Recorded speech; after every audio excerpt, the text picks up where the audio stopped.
Hey guys, how are you all? Welcome to Let's Start Story on What If Harry and Hermione Started Dating Each Other. Unexpected love story. So do 4 blue hearts. Comment. Be sure to subscribe to our channel and like this video, and please share with your friends and watch till end. Also check out Patreon for I have upload Harry x Hermione uncensored spicy version, link in description. They enter the pub from a blustery street, blowing in with a gust of icy cold air. She immediately moves to smooth her locks, and he shakes his windblown hair out of his eyes. Even in the noisy exuberance of the half-sloshed crowd, he sees them right away. They are in their usual booth, one tucked back into the corner, sitting on the side that faces the door. The light in the pub is golden and honey-rich, and it glints off of her hair like caramel. Neither of the two in the booth has noticed their arrival. She is looking to the right and down, away from her companion. Her jaw is tight, and her face is pale, her brows and lashes like inky streaks on her face. She is angry. He can tell by her thin lips, by the way her face moves, brittle and compressed, as she speaks without looking at him. Her husband is hunched forward, elbows sprawled across the table, his red hair gilded as he bends his head, trying to look at her. When he finally lifts his gaze heavenward in utter annoyance, his face is a glowing scarlet. Looks like they're at it again. His wife's voice is a dry drawl, playfully mocking. He looks down at the dark sleeve of his coat, to see her slender fingers, tipped by delicately painted nails, resting there. Her hair is burnished copper, and she flashes a smile to someone in the crowd that he doesn't see. He remembers how that smile used to affect him. Used to make him feel lightheaded, as if he were flying without a broomstick. It has been a long time since Ginny has taken his breath away. He tells himself that it is the pungent aroma of alcohol that burns his nose, rather than irritation with his wife. But people have started to notice their presence, and he hastily threads them through the clusters of witches and wizards toward the booth in the back. His peripheral vision picks up a camera flash. "Hello, you lot," he manages to say in a mostly cheery way, as they slide into the booth across from Hermione and Ron, who have been so twisted into knots of their own making that they have missed the entire approach. Both of them instantly try to pretend that they weren't arguing. Hermione's smile is plastic, and does not reach her eyes, as she flickers them upward briefly to acknowledge his presence. Ron nods at him and tries to smile. He is less successful than his wife, but he has always been less able to capably wear a mask. He looks very tired. Once the brilliant color has faded from his face and ears. "How's it going?" Ron asks, hesitantly, as if casting about for something natural to say. "Hear from the boys. Al has owled a few times. Generally about his latest James owled when they arrived at Hogwarts, but we haven't heard from him since." Ginny is all pride, but her beaming smile barely makes a ripple against the undercurrent of tension that Harry has noticed. Probably too busy getting into mischief to owl anyone. Ron attempts joviality, and Harry manages to grin in response. They do have quite a legacy to live up to, minus the evil dark wizard part, of course. He jokes back. "If I know the two of you, you're giving them tips," Hermione inserts, with a touch of her trademark asperity. "You won't believe what I've caught George trying to send Rose. I would think that both of you would have had enough trouble to last you a lifetime, but you're trying to have it vicariously through your children. For the love of Merlin." "Hermione," Ron puts in. "Give it a rest. You just aren't happy, unless you're harping on someone about something." He takes a long quaff of his ale, and Harry watches. The hurt flash briefly in Hermione's face. The remark wasn't exactly rude, but there is something in Ron's tone that concerns Harry, apathy toward his wife. His eyes trip from Hermione's face to Ron's. He wonders how long they have been having trouble, and how much his two friends are concealing from him. The waitress arrives to take their orders, bringing them both a tankard of ale as she does so. They order without too much interest. Nobody seems to have much of an appetite anymore. They are here for the company, not the food. Or they usually or anyway, Harry reflects. Tonight seems very stilted and awkward. He is all too conscious of the strikingly beautiful woman beside him, and he can tell from the Weasleys' tense posture that they'd rather be anywhere else. He knows that their friendship is something that he can always depend upon, but Hermione and Ron just look fatigued, weary, as if they are at the end of some rope and tired of clutching it. "Are you okay?" he blurts suddenly, directing the question at Hermione, and startling everyone at the table. Ginny sets her mug down on the table with too much force, and ale slops over the rim. Hermione titters a high, false laugh of surprised bewilderment. Silly Harry. Of course, Harry, never been better. You've certainly got more than enough to deal with, without unnecessarily worrying over me. Her eyes seem to be pleading with him, please don't do this here. Don't ask me here, I can't. Ron is watching him intently, and Ginny is as rigid as a wire. Harry's eyes trip between the three of them, his gaze ricocheting uneasily. Why did I even say that? He wonders. It's just, I'm sorry, I guess I've overstepped, he mumbles, trying vainly to find a way in which to extricate himself. You look tired. It is true, and yet not true. She looks sad and pale. And there is a strain that seems to have been wrought into her bones, twisting and dwindling the forceful persona that he'd always known so well. It is as if the acade of domestic bliss is too much to continue to bear, she is staggering beneath the burden. There are shadowy circles beneath her eyes, like smudgy fingerprints, and yet she smiles at him. As if you could ever overstep, Harry. She teases him. My God, how long have we known each other? The glint is back, but she cannot hide what she is trying to hide, not from him. Work has been a bit crazy, but I'm holding up fairly well. She holds her hand up as if taking an oath, well knowing his penchant for overprotectiveness. I promise. Her smile hits him in the gut, looking a little more real this time, and for some odd reason. He feels like he has missed a step on one of Hogwarts' moving staircases.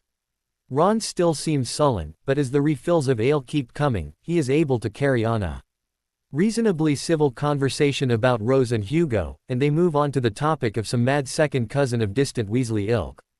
Ginny and Ron become animated enough in this discussion that Harry sees Hermione's face wilt again a bit. As if she's realized it is safe to drop her guard for a moment. He knows that a whispered hiss across the table will immediately draw the attention of their respective spouses. So he reaches out with one foot instead.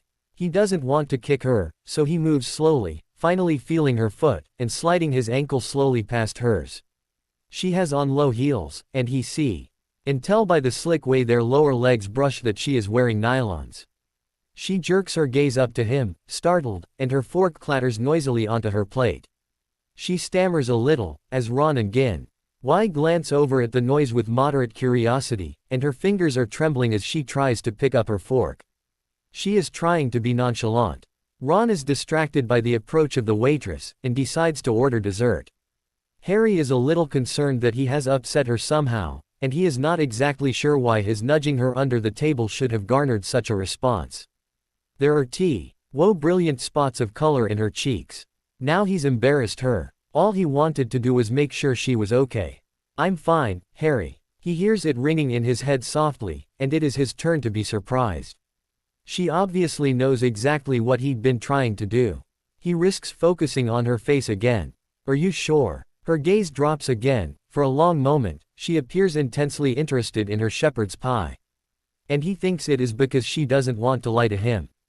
He watches her for a moment, covertly, and then he gets a mental image of a favorite cafe of hers, with a question of lunch, tomorrow, floating in his mind. He is left with one immediate thought. She has just invited him to lunch, in response to a question of how she is doing, which means that she is, in fact, not fine. And there is also the fact that she obviously does not want to discuss anything about it in front of Ron. He can feel the worried concern radiating out of his face, and he knows she can see it too. She is silently pleading with him to drop the subject, and he has never been able to refuse her anything, so he does. Ron is still conversing with his sister, and Harry wonders at the walls that seem to crisscross their little booth. He remembers a simpler time, longs for the light-hearted laughter that used to punctuate one of these gatherings. He wonders if it has always been a cover for something else, something deeper and more painful. She eats her shepherd's pie, and listens politely to the conversation, but it occurs to Harry that she has never before seemed so isolated from them all. When he arrives at Giselle's the next day, she is already there, seated at a small table that is jauntily covered in a checked cloth, at the rear of the cafe. Her menu is closed, and a steaming cup of tea sits in a saucer before her. Hey there. He greets her, trying to sound cavalier as always. His stomach is in knots though, and he is so afraid of what she is going to tell him, and wondering how he's going to react to her. You're crazy. He thinks to himself, as if he'd ever have trouble thinking of Hermione platonically. Hi yourself, she responds with a quiet smile, and she seems to be taking her cue from him on how to behave. He hesitates for a fraction of a second before perching uneasily on the dining chair, and giving his drink order to the waitress hovering nearby. So, he says, drawing out the lone syllable. Wondering how to bring up the topic, wondering what topic it is that they're meant to be discussing, sans Weasleys. What was going on last night? He finally asks, deciding to throw down the gauntlet and have done. She doesn't beat around the bush, but then she never has. Ron and I are getting a divorce. His jaw swings open as if on a hinge. He has sucked in one great noisy gasp. And there appears to be no air left in the entire cafe. He cannot possibly have heard her correctly. What? He finally stammers. She lifts her shoulders and watches the steam curl up from her tea. You heard me. Her gesture seems to say. The silence is penetrating, deafening, smothering. For some reason, he thinks of his foot sliding past hers underneath the table. And you knew this last night. And you didn't say anything. He winces as his voice comes out so incredulously that it cracks. What was I supposed to say? Hi, how are the children? By the way, I'm Diver. Ching, your brother-in-law and your other best friend. Her voice is sarcastic, but then it softens. It's been coming for quite some time, but I didn't know how to tell you. I'm just shocked is all. I had no idea that, I thought you, the guilt tears at him, she had been hurting, and he had been so wrapped up in his own sorry mess that he hadn't even noticed that anything was wrong. And now, even now, she is still watching out for him. He flounders for a moment, and finally says, when did things get so bad? I'm not even really sure, she admits with a watery smile. How pathetic is that? It's been dismal for so long that I just got used to it. After the war, I thought we'd just come through something traumatic, and it would take time for everything to settle down properly. And then things were okay for a while. But you and Ginny had James, and Ron started pressuring for children, and I didn't not want children, but he should know that I'm not Molly Weasley, but I think he has always expected me to want to be. The children were enough of a distraction for a while, but, she shakes her head, grimacing at the thought of calling her children distractions. Now that Rose is off at school, and Hugo will be soon, there's just this empty house, and when we're not fighting, we're just silent, and I think I bore him, Harry. He wants to go out, and I want to stay in, and just be, but that's not enough for him. We both get so angry, and we say things we don't really mean, but how can it be good when I know that every interaction I have with my husband is going to end in screaming and name-calling and tears? She reaches the end of her composure, and dabs tears away with a serviette. Looking slightly embarrassed and more than slightly guilty that she has unleashed all that upon him. For a moment, he is dumbfounded, trying to figure out how Ron can treat Hermione that way, when he would have hexed anyone else who did. So you're leaving him then? He asks. He's moving out, she says. Her fingers dance nervously around the delicate handle of her cup. So he knows. It's been the only topic of conversation between us for the last 9 days. He isn't happy, but he understands, I think.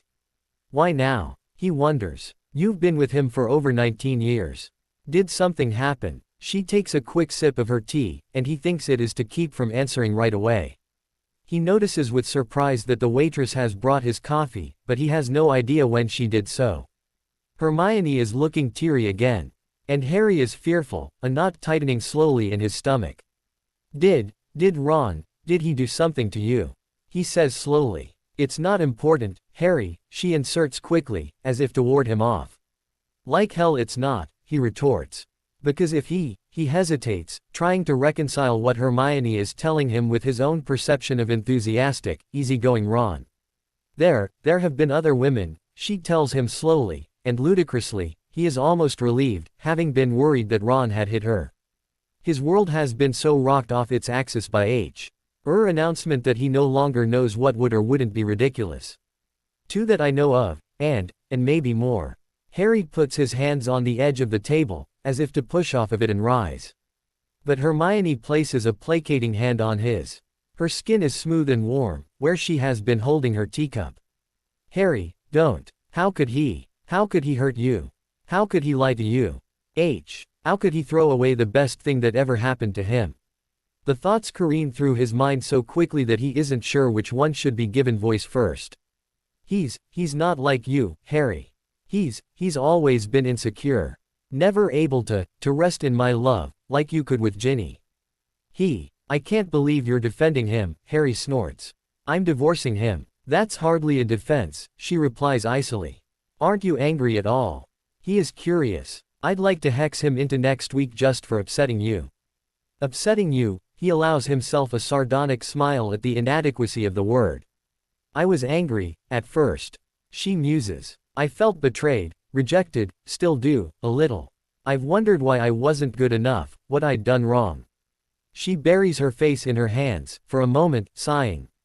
And then clasps her fingers together in front of her chin. He says that I'm always picking at him, that he can't ever do anything right, that I can't ever let anything go, and he just wanted to feel like a man again. A small sob escapes her lips, but she represses the ones that want to follow. And then I think that perhaps I've been emasculating my husband the entire time we've been married. And I didn't even know I was doing it, and he found what he needed somewhere else, because he couldn't find it with me. He watches her for a moment. None of that excuses him, Hermione, he says. He chose you, he married you. He can't put his finger on what exactly Ron should do, but he knows that Ron shouldn't be making Hermione feel this way. We're not like you and Ginny. Harry. It is almost as if she is pleading with him to understand. We never have been. It was always about the clash, whether in love or dissent. You and Ginny seemed so steady, so settled. So, in sync with each other. Even in the good times, Ron and I never had that. Harry laughs into his coffee, and he is surprised at how bitter it sounds. Ginny and I, he snorts, and then stops.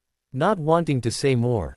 This is supposed to be Hermione's time, he is here for her, to support her and listen to her. But it is too late. She pounces on his words and tone and bitter laugh with mongoose bright eyes. What's wrong? It's plastic. Hermione is staring at him. He figures that it is in much the same way that he gaped at her when she told him of the divorce. Rather than being completely bewildered, though, a faint shadow of understanding glimmers in her dark eyes. She says nothing, but sips her tea without removing her gaze from him. She is waiting for him to elaborate, so he does. The whole bloody thing is plastic, he repeats, a kind of impassioned fervor warming his tone. A swatch of dark hair falls across his forehead as he leans forward, trying to make her see what he sees. Understand what he experiences. Cardboard cutouts, shiny, happy people, in fury. Hermione's lips part in horror. Harry, she breathes. To all appearances, there isn't a bloody thing wrong.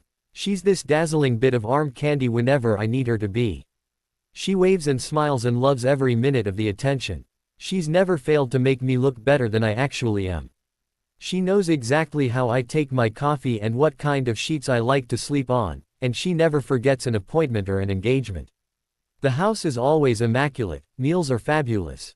Parties are a roaring success, but it's like she's this lovely attendant who's somehow forgotten that I'm a person, not a name. Sometimes we've exchanged barely 5 words in 5 days.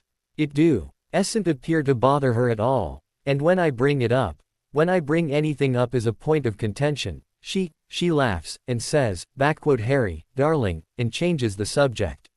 He mocks Ginny with air quotes and an over-exaggerated society sneer. There's nothing real there. I've found myself searching her eyes for some flicker of affection or attraction, a remnant of the way she used to look at me once, but it's just plastic. She finishes for him. Yeah, he whispers on an exhalation. They sit in companionable enough silence for a long while, as their beverages grow cold, forgotten. Hermione watches a succession of emotions parade across Harry's face and wonders if he is thinking the same things that she is. The children, how they will be affected by decisions made in a world where they largely have no control. What their friends and families think, and, above all, how they have fallen to this, they who were once the epitome of young, happy, ambitious, courageous success. The pinnacle of rising wizarding potential. She knows that they had been happy once, all 4 of them. How and when had they lost it? Why hadn't they noticed that it was gone? He drags his gaze up to meet hers again. And when she reaches across the table to sympathetically touch his hand, she has the feeling that she is reaching through the bars of a cell. Crazy, she thinks with self-reproach. He sighs, but cannot finish. I know. She wants him to understand that she feels as hollow and breakable as he does, though maybe for different reasons. She doesn't give voice to the trite hope that they will weather this, as they have weathered so many hardships before. She removes her fingertips from the back of his hand. His gaze is still far away, the green in his eyes looking like the bleakness of a distant moor. His image wavers and shimmers before her, as she blinks back tears. The odor of the burrow is always the same, an amalgamation of all things pleasant and homey: warm laundry, fresh air, lemon cleaner, baking bread, crackling fire, old books, and worn leather. Harry breathes it in as the door swings open, unable to hold on to all of his discontent here. This place has meant more to him than any other building in Britain, save Hogwarts perhaps. I'll just go give Mum a hand, Ginny murmurs in his ear, and she flits off to the kitchen, her stylishly cut red hair swishing around her collar. She doesn't wait for any sort of acknowledgement on his part, but there is a curious flooding sense of relief that she is gone, even just temporarily. It surprises him, and he wonders how they have fallen so far. So fast, or has he just been unaware all this time? He turns his attention to the bustle of the ramshackle and beloved old abode. Just as the place is rarely pristine, it is also rarely quiet. A new generation of largely ginger-haired mischief-makers can usually be found in great quantities here, especially at family gatherings like this holiday dinner. His yes trip through the blurs of motion and noise, his own children have quickly dispersed among them. He spies Rose, and then Hugo. Ron is here then. He wonders whether or not Hermione is, and is not Sue. How either possibility makes him feel. Oddly enough, the first emotion that comes to the forefront is abandonment. He snorts at his own ridiculousness, as if Hermione has gone and left him to be married to A. Weasley all alone. He nods to George, folded over on the sofa, explaining something, probably nefarious in nature, to two of Bill and Fleur's children. Charlie and Arthur are discussing omething in the profit that the older man has unfurled across his lap. In the kitchen, he can hear the clank and clatter of dishware. The laughing shrieks of more youngsters filter in from the back garden. And almost as if Harry's own thoughts have conjured him up, Ron suddenly appears in from outside, ambling through the back door with a lanky and casual almost grace that suggests forever 15. He stomps the snow off of his boots and unwinds his scarf. Harry, he half nods in greeting. His hands are in his pockets, shoulders hunched up, ostensibly in defense from the cold and snow, but Harry has known him long enough to see through the put-on air. Ron's features are pinched and tense, he appears to be nearly all angles and corners. How's everything? Harry asks, once he has moved loose enough to his best mate to speak in a low tone. Mostly dreadful, Ron says candidly. Rose hasn't spoken to me since she got home from Hogwarts and found out I'd moved out. His voice is sort of bleakly matter-of-fact. We didn't want to owl her about it and ruin her last days of term, seemed sort of cruel. As it was, she got a nasty shock once we got home. Harry nods sympathetically. He had noticed the awkward reunion at the station, and had steered his brood away from it on purpose, hoping to give everyone the time and space they needed to continue adjusting. How's Hermione? He says carefully, testing for conversational landmines. Part of him is still angry at the unfaithfulness, but the two men have never discussed it. Indeed, Harry has no idea whether or not Ron even knows that he knows. Ron heaves a great sigh that manages to go unheard in the cheerful babble of the house. Harry can smell melting caramel, and wonders if Molly has green apples as well. I reckon most anybody'd know that better than I would. Harry shoots Ron a quizzical look. You haven't spoken with her. His eyes darken with alarm as 1,000 horrendous possibilities launch through his mind at light speed. You haven't checked on her. I brought the kids here, didn't I? Ron laughs, but it is mirthless and brims with regret. Believe me, she is not so shattered over losing me that she's any danger to herself. You've always worried about her too much. You've never worried about her enough, Harry thinks, but wisely chooses not to speak those words aloud. He has been trying his best to stay neutral in this conflict.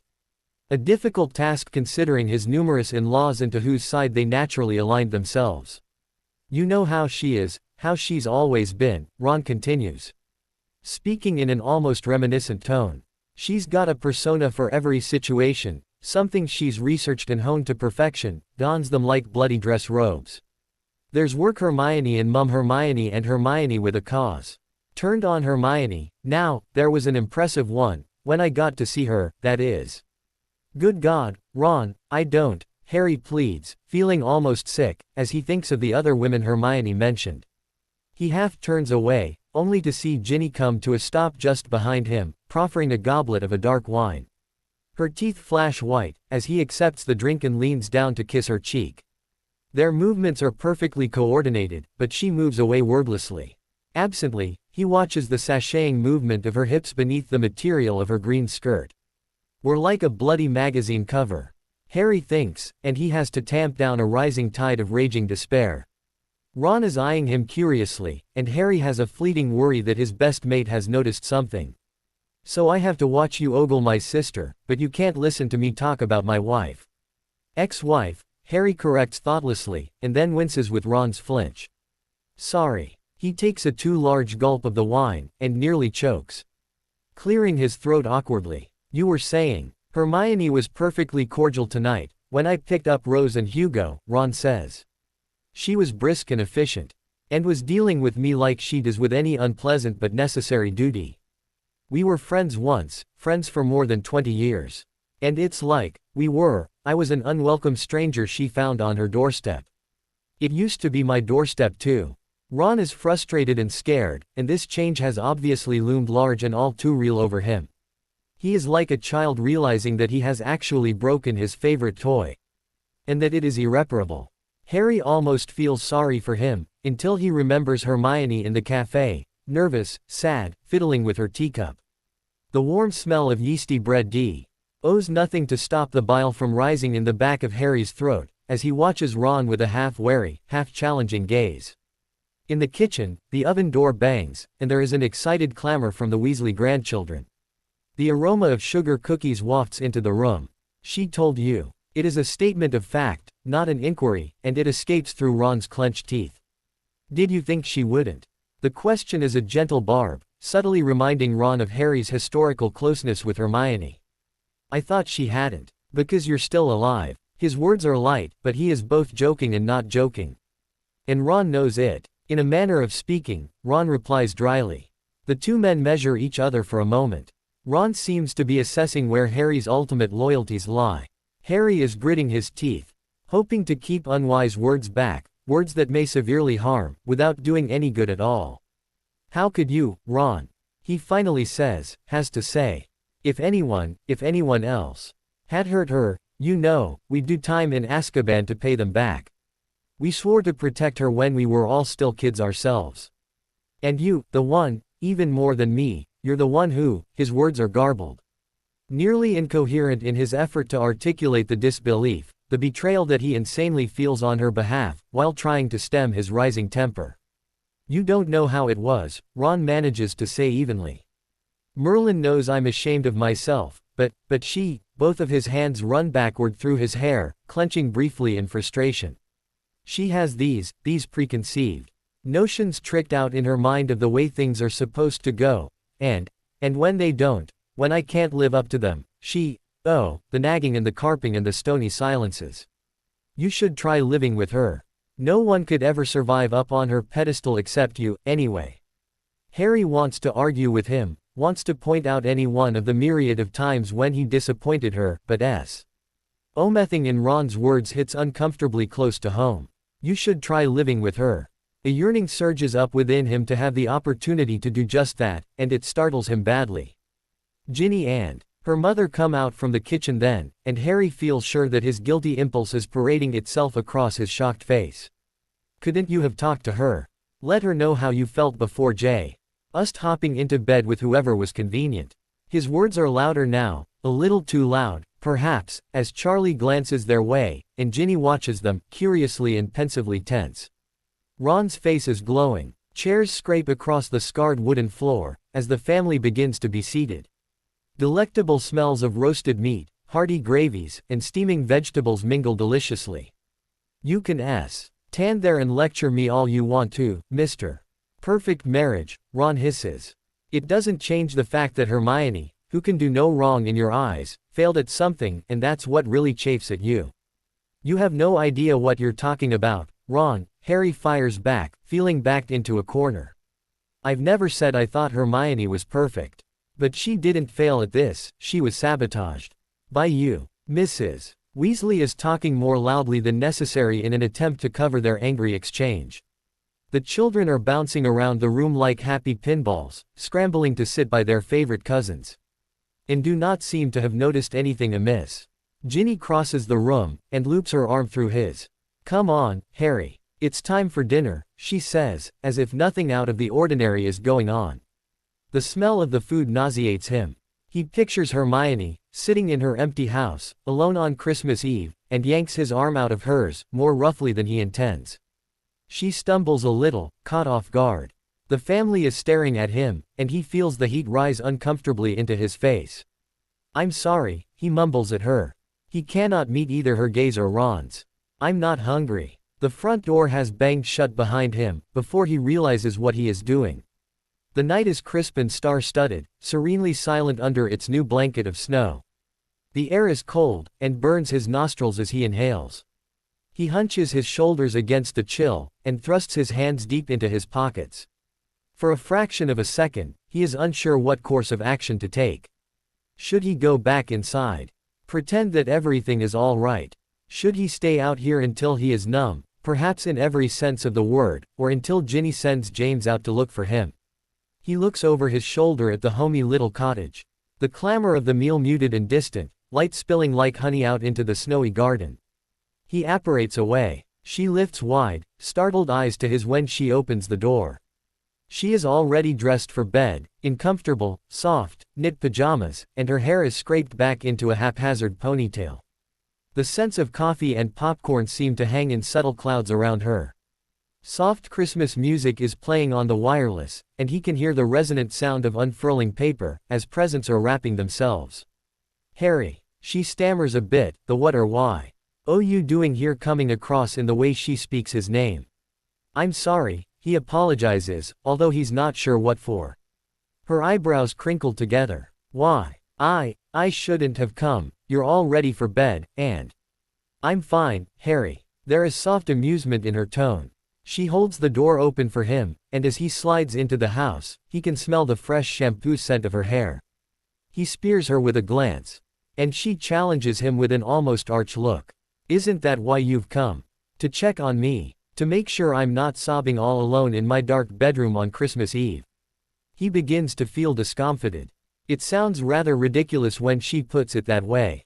Ron and I had words, he blurts suddenly, and then she is concerned. Her fuzzy, red socks are barely peeping out from underneath her baggy pajama pants. As she shuffles across the room and turns off the wireless. Behind her, a bow ties itself jauntily atop a gift, forgotten. About me. The power of speech seems to have abandoned him temporarily. He nods. And she sighs. And then you stormed out, and came straight over here. Another nod. Another sigh. Oh, Harry. It is the plea of a much put upon mother. I just can't. I can't stand to see you in. I can't stand to know You can't protect me from everything, Harry. You can't shield me from life. She pours him some coffee from the carafe on the counter, and hands him the mug. He cups it in his hands, savoring the warmth, and inhales the strong aroma. He imagines that the richness of it shores him up inside, fortifies him. I wish I could, he says, in a heartfelt voice. And she smiles at him. You've always been there for me, and now there's nothing I can do to make this better. I'm a big girl, Harry, she needles him gently. I've been alone before. And this isn't your mistake to rectify, your battle to fight. I don't want to cause problems with the family. You're my family too, Harry counters stubbornly. Sipping the coffee. I would certainly hope that Ron doesn't think that's going to change, or Ginny either, he tacks on as an afterthought.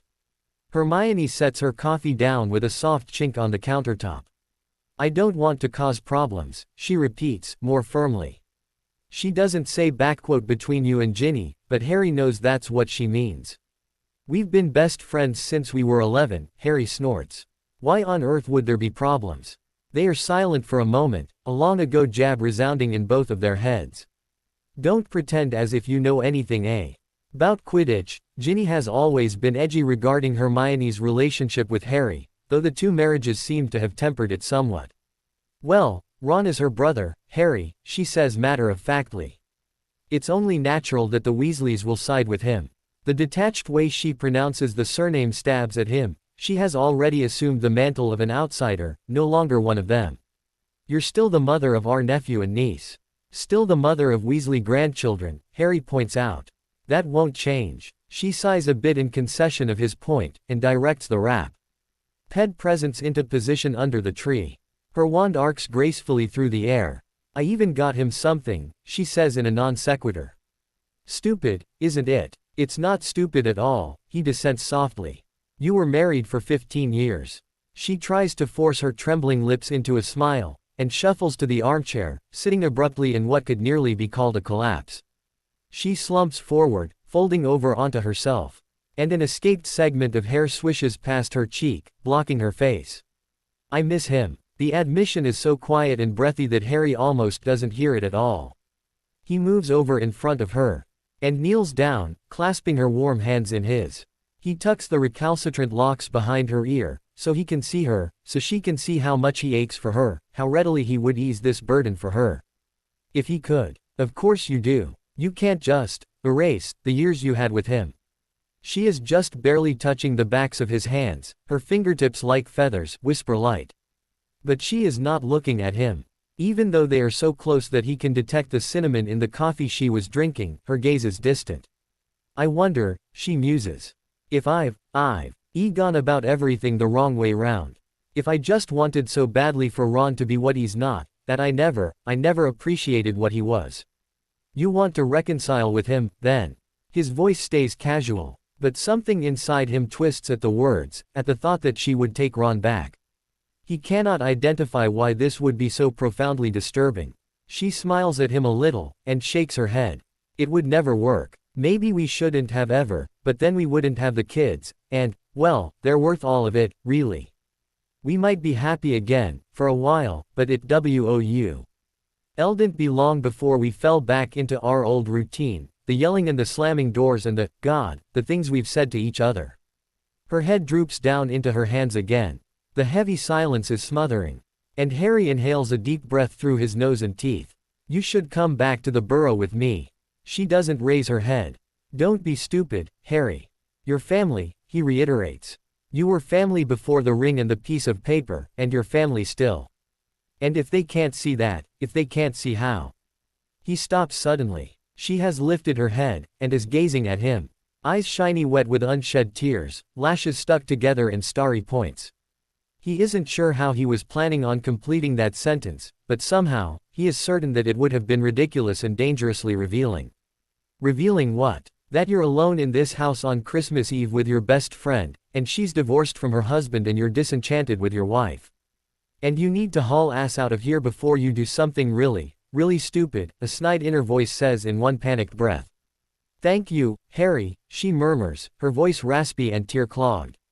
For what? He asks, having become thoroughly separated from his train of thought. For saying that. It means a lot, really. And even when you can't see me as much anymore, or if you don't, I'll know that. You will always be my best friend, Hermione, even if you divorce 1,000 Weasleys. She laughs then, and he is glad. He stands up, disengages his hands from hers, and backs away. Groaning in chagrin over the creaking in his knees. When he reaches the front door, he stands with his hand on the knob, at a loss, knowing he should leave, but desperate to stay, here, with her, in this quiet haven.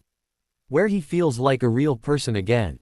And something like that must be evident in his face, and he is able to tell the moment she recognizes it for the potential it has. He sees her eyes widen and her lips part slightly. Her hands tremble, and the coffee cup that she has just picked back up slips from her fingers and shatters on the hardwood floor. Coffee blooms across the floor in an abstract splatter. Oh, Look what I've done, she complains, but her voice is high and uncertain. Let me help you get that, he offers, but she turns him down. No, no, she says, too fast. I'll clean it up. Even as she speaks, she has mopped up the spill with a swish of her wand, and the chunks of ceramic are realigning themselves. You should go. There is a double edge in her words, a warning in her dark eyes. He knows that she has become aware of this newly born, nameless thing, arising nebulously from the ashes of his disintegrating relationship with Ginny, and that she is afraid. Afraid of what ruin may come, where the ever-widening ripples of her wrecked marriage may lead them all. Yeah, they're probably wondering where I am. He deliberately misunderstands her, keeps his words light. Even though he is lying. He is sure that Ginny and Ron, at least, know exactly where he is. She follows his lead. Thanks for stopping by, she says brightly. Happy Christmas. He looks as if he'd like to say one more thing, but decides against it, forcing a smile in response to her well wishes. After one final hesitation, he grips the door handle and wrenches it open, plon. Jing through the gap like a cliff diver finally leaping from the precipice, and shutting it decisively behind him. He lingers on the stoop for a moment, his hand still clenched tightly around smooth metal. His face so near the door that the piney scent of the Christmas wreath fills his nostrils.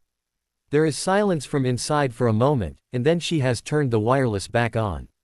He reluctantly unwinds his fingers from the door knob, and clomps down the steps, thinking to himself that the smells of coffee and popcorn will never again separate themselves from thoughts of her.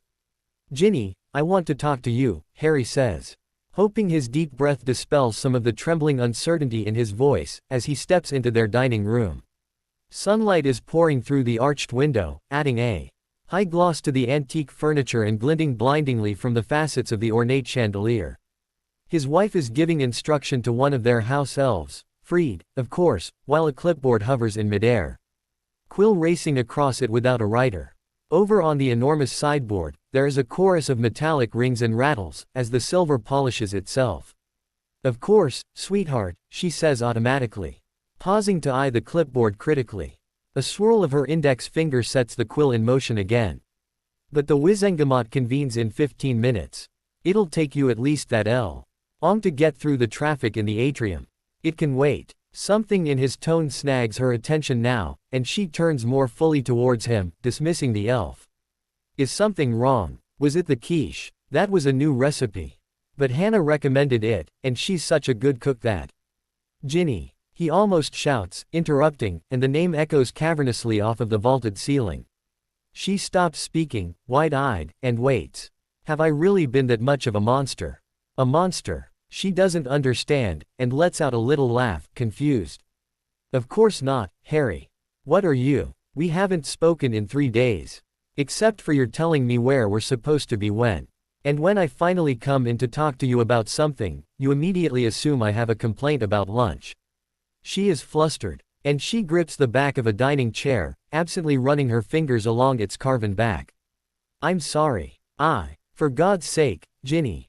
Stop apologizing for every bloody thing. She freezes, stricken. He can see the muscles in her slender neck convulse, as she swallows, struggling for control. His hands are shaking, and he tucks them away in his pockets, unnerved by how deranged and desperate he sounds. Wondering if he will actually be able to go through with his plan.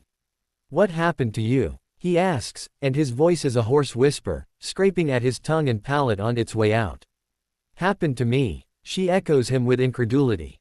Harry, it's the equinox. You know the Wizengamot won't meet again until midsummer. They'll all sod the Wizengamot. Harry, it's irresponsible, but her last word trails off, and is nearly incomprehensible, as if her reasoning is half-hearted and without teeth. He has disconcerted her badly. He begins, smiling crookedly at her, and then stopping as his voice cracks on the word. He starts over. You were this spunky little thing, once you finally stopped being petrified around me. It's what drew me to you at first. You'd seen me at my worst, and liked me anyway. You gave as good as you got, how could you not? Growing up with Fred and George and Ron. You used to tell me when I was being a prat. Remember that first flat we lived in. Do you remember the night when that bloke's bathtub overflowed, and leaked all over our ceiling? We thought we'd just gotten it under control, when my spell overloaded. And all that soggy paperboard stuff came down on top of us, and we just stood there, drenched, laughing. You were cursing a blue streak, Ginny corrects him dryly, and then sighs. Harry, why would you want to remember that rat hole? I hated it. He sighs. She is missing his point. It was simpler then. We were just Harry and Ginny then. You and me against the world. No political aspirations. No life in the public eye. You've always been in the public eye. But we used to tell the prophet it could sod off. Don't you remember that? Remember the night we got drunk and jumped in the fountain? The night we got engaged, Ginny says dully. It was on the front page. I was so embarrassed. But you weren't sorry you did it, were you? Were you? He prods. Not then, she admits. Drawing her words out grudgingly. So what happened to us? Because we don't jump into fountains anymore. Because we wanted to live in a nice country house, instead of in a walk-up tenement. We grew up, Harry. There is the barest hint of acid in her voice. Harry throws his hands up into the air in exasperation, and walks in a small circle to vent excess energy. The heels of his shoes clump hollowly on the polished wooden floor. The public's perception of you is important, Harry. You may not have asked for it, but you are the boy who lived, and you always will be. As a symbol. I'm not a bloody symbol. Ginny. I'm a man. The last sentence actually is a shout now, and the panes in the picture window rattle just a bit. We may have grown up, but somewhere along the line, you became my manager, my PR person, and you stopped being my wife. That stings her, and she is blinking back tears. Her hands are clenched so tightly around the top of the chair that her knuckles are white. Perversely, he is glad to see any kind of emotional reaction from her, even a negative one.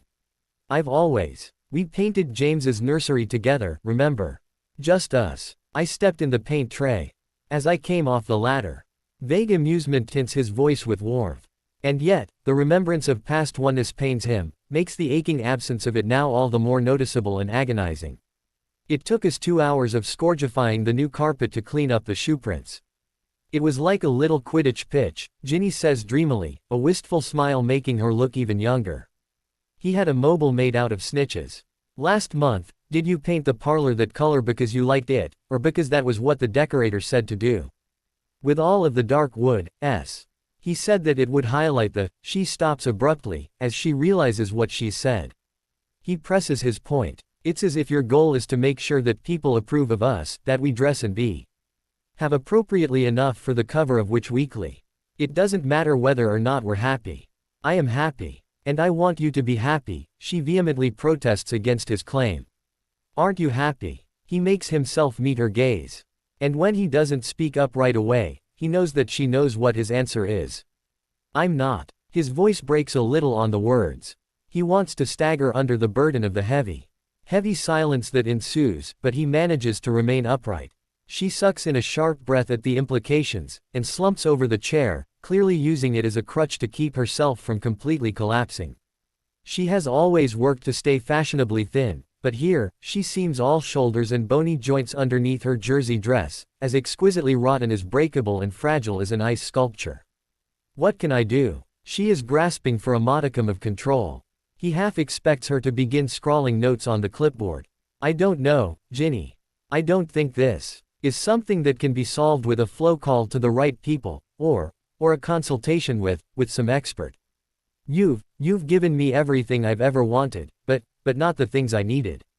Why didn't you say something before? Frustration causes a swear word to bubble out from between his lips. Ginny appears to be studying the pattern in the expensive oriental rug with intense interest. He can hear the high-pitched babble of the house elves bustling about the adjacent kitchen, cleaning up from lunch, with the rush of running water and the gentle clang of pots and pans meeting his ears. I've tried. I've lost count of how many times I've tried. Even today, when I first brought it up, you tried to hustle me off to the council meeting. Well, she manages briskly, after a long sniff, blinking back tears. Her management mask is settling back into place. Harry can almost see it meld into the bone structure of her face. Now, you've told me, and now I know. Now I can fix things. I'm glad we talked. She waits a bit, and then offers tentatively, if you hurry. I want a separation, he says quickly, the words falling over each other in his attempt to push them out before he loses his nerve. I want to move out. But we've only just discussed, you haven't even given me a chance to. I think it's too late for that, Jin. There is terrible solemnity in the short sentence. His voice is gentle, regretful, and he forces himself to maintain eye contact.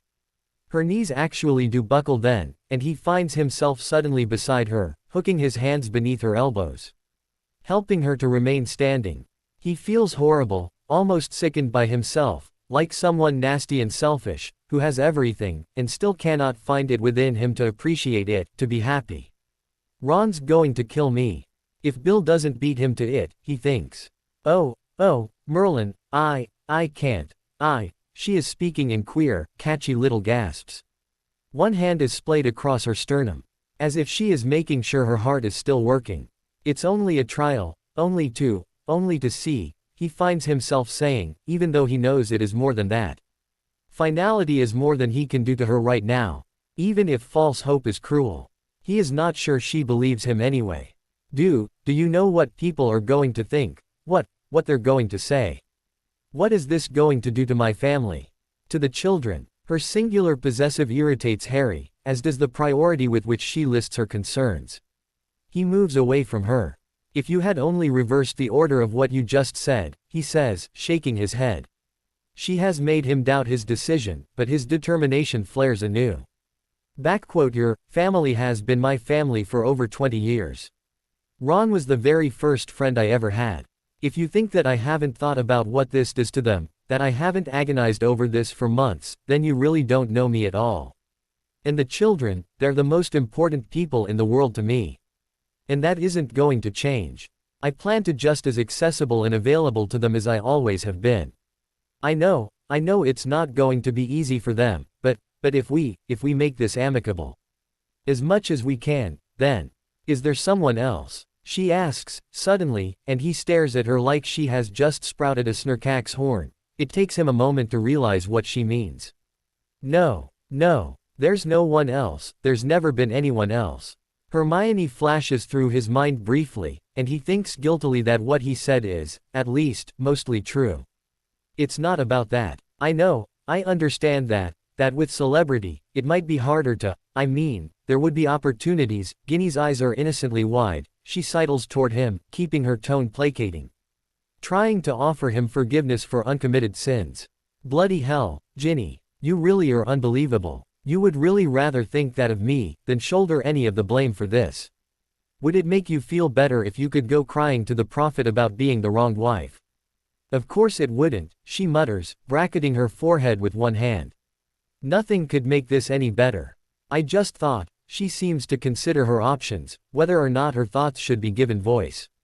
In the family room, there is a series of musical chimes indicating an incoming flow call.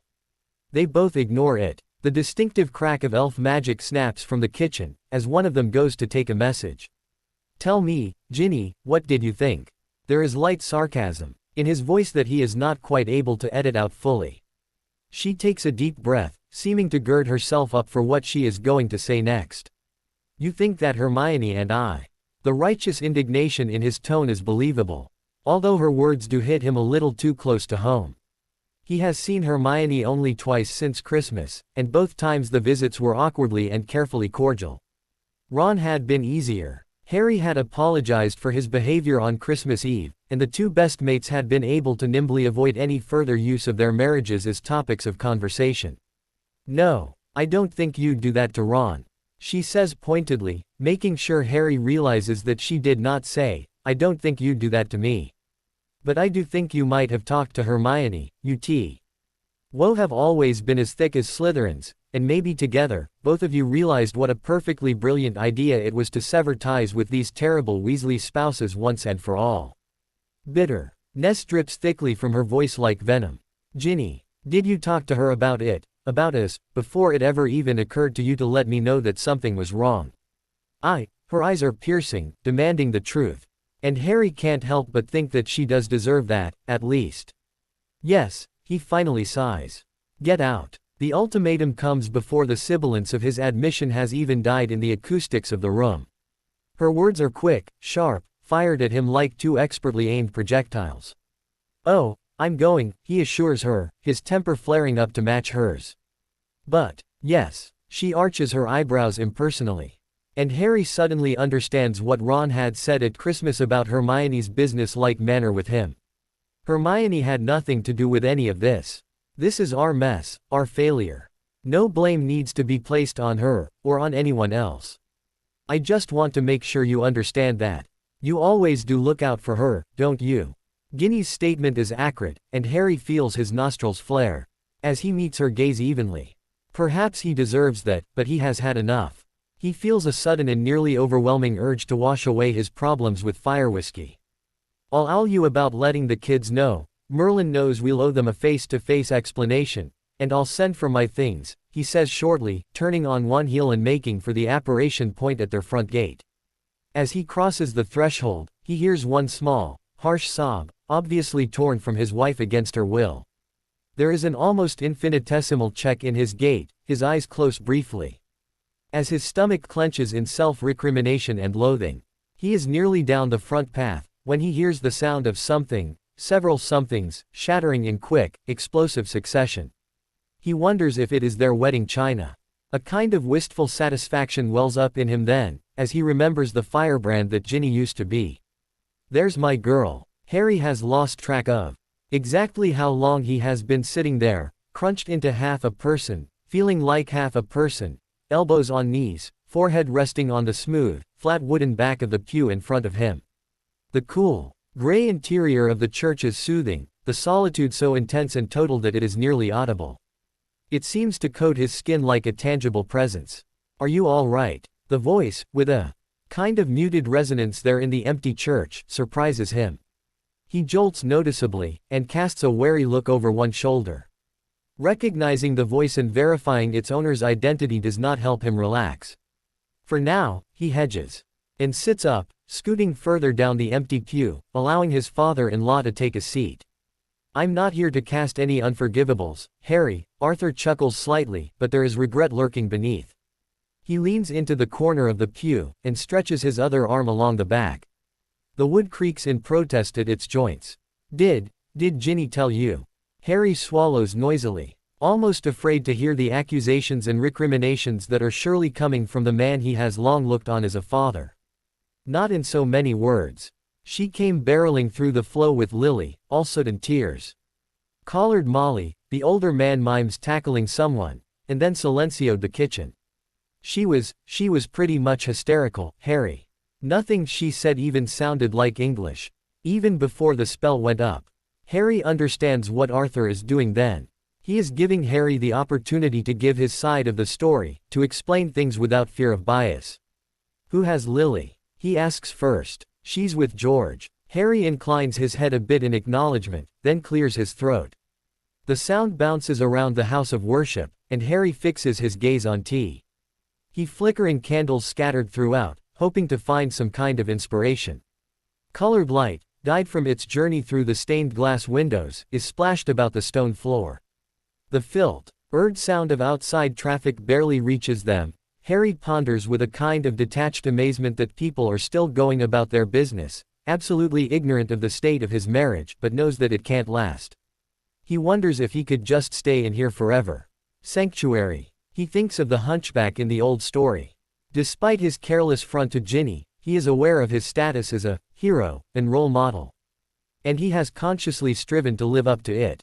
He feels as if he is letting everyone down in one grand and dramatic gesture. At least I'm efficient, he thinks grimly. I'm moving out, he offers abruptly. And then waits, not knowing what else to say. He is surprised by how much it hurts.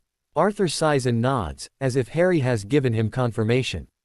I'm sorry. I know it makes it hard. I never wanted to hurt Ginny, but it had gone on long enough.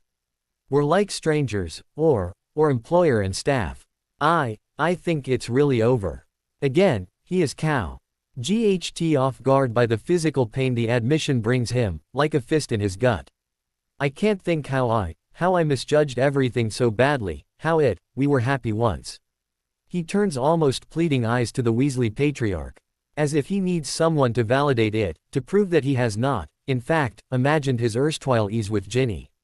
How can I not pinpoint when it was lost? Why didn't I realize it when it happened? Didn't I miss it? Or did I never even have it in the first place, just an illusion? Ginny was 10 when she met you at King's Cross, Arthur says. She was already eager to go to Hogwarts because of her brothers, but after she met you, it was all she talked about. Harry shifts in the pew, uncomfortably. Ginny's schoolgirl dream come true has been a frequent topic at Weasley gatherings. Molly was thrilled when you and Ron became friends. I think, even then, she was hoping, he sighs gustily. I'm not saying that you didn't, or don't, love Ginny.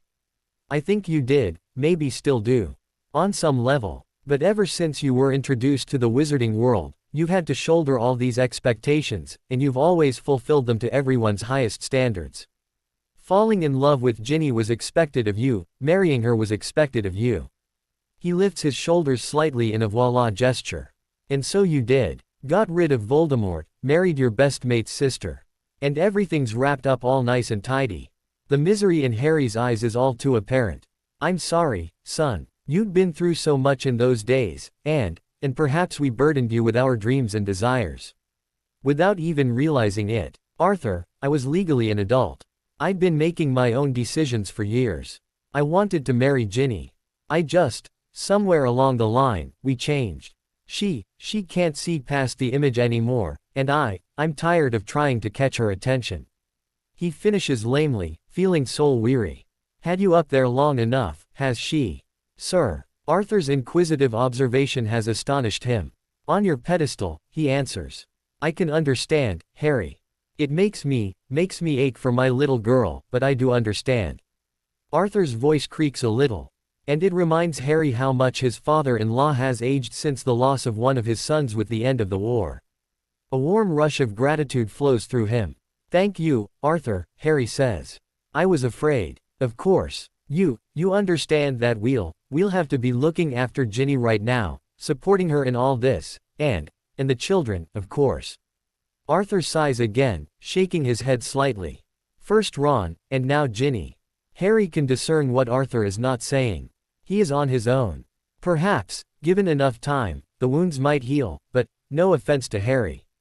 The Weasleys' first priority is to their own.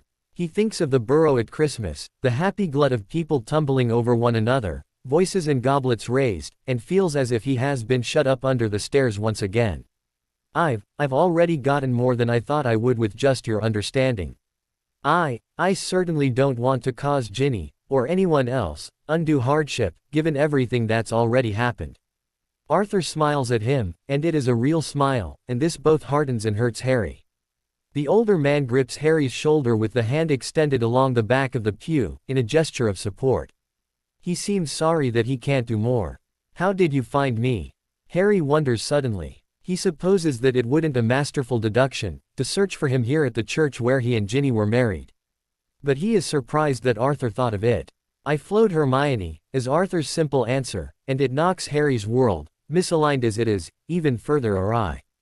He hears himself laugh. And it is a pathetic and nearly hysterical sound, coupled with a wheezy breath from his lungs and a tense knot in his stomach. He is leaving damp fingerprints on the back of the pew in front of him. Where he is clenching it. It is so like her to instinctively know where he'd gone. He wonders if she came to this place too. She was married here only 8 months after he was, and yet it startles him at the same time. He is not sure why, afraid to analyze it too closely, but hope is faintly gilding the horizon of his despair. The aged wooden pew creaks again as Arthur rises. Another squeeze of Harry's shoulder, warm and comforting with latent strength. I'd best be getting back, Arthur says softly, and Harry takes a stricken moment to appreciate this is the end of an era for both of them. Up in the belfry, the clock melodically chimes the hour. His children range opposite him like stair steps. 3 heads, 2 dark, 1 ginger, 2 bent contentedly over strawberry ice cream. 1 pointedly looking as unhappy as possible. Harry shifts uncomfortably on the aluminum picnic bench, grateful for his charm-tinted glasses, as the sun mercilessly glares off of the table's shiny surface. He squints down the pathway that leads to the reptile and avian houses, and wonders how much longer they must stay at the zoo to be able to call it a day. He stifles a sigh. ND shoves the tip end of his own ice cream cone into his mouth, crunching it satisfactorily and enjoying the way the half-melted ice cream oozes through the cracks. The nutty flavor of the cone helps temper the almost cloying sweetness of the cream.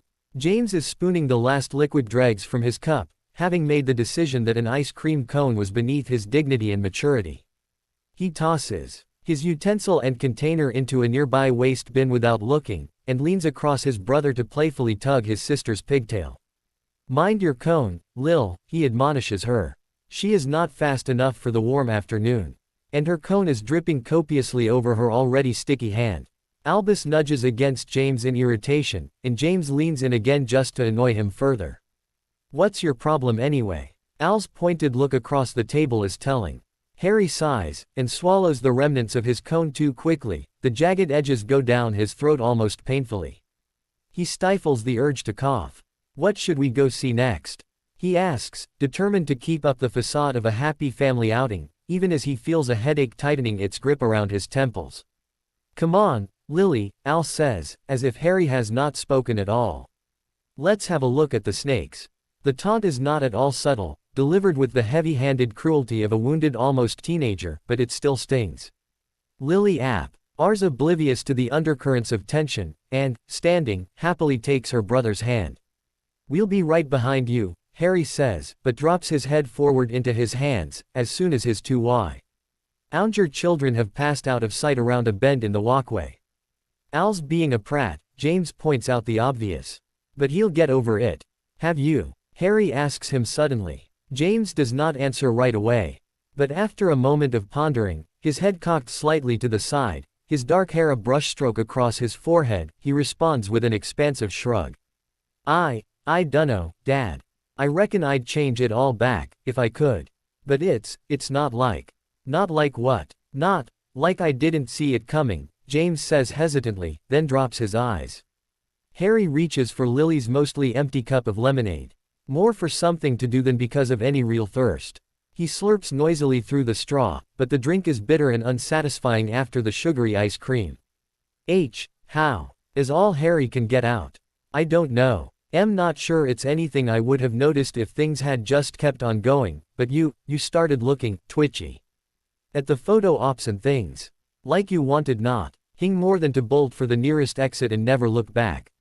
Harry is mildly surprised at his son's perceptiveness. It feels odd to be talking to him like he is an equal, even as Harry is aware that James is on the cusp of adulthood.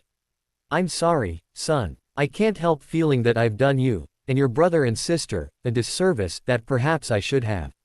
I want you to be happy, Dad. You've done so much, for everyone, and never asked anything for yourself. Al will come round, eventually." Harry sighs, and tosses Lily's cup into the bin as well. "I wish I was as sure of that as you seem to be." He hopes that any propensity for holding grudges that his younger son might have will not be a direct reflection of the potion's master for whom he was named. "He seems to utterly hate the sight of me. He's 12, James says, and the fond nostalgic tone in his voice, as he looks back from all of 3 years away, amuses Harry. All 12-year-olds think their parents are at least hopelessly out of touch. If not deliberately stupid. Harry ponders what James is saying. He could understand Al's behavior if, being 12, were all it was. He and Ron could commiserate over the melodrama and overreaction that go part and parcel with raising teenagers. He sighs, allowing himself to briefly wonder if he and Ron will ever commiserate about anything again. His best friend had launched one prompt howler at him. After the news rippled with lightning quickness through various Weasley channels, and Harry has not heard from him since, a time stretching to nearly 6 months now. RRY is still not sure whether or not he is relieved or dejected by this, but he does know that the absence of the Weasley clan has punctured something inside him, something that sends a poison dart of pain through him from time to time. Generally when he least expects it. He has not dared to seek out Hermione. He tells himself that he is not capable of analyzing anything involving his other best friend at this time. The times his mind skirts close to thoughts of her, he pictures her in her comfy pajamas and he can practically taste the bittersweet warmth of the coffee she poured for him on Christmas Eve.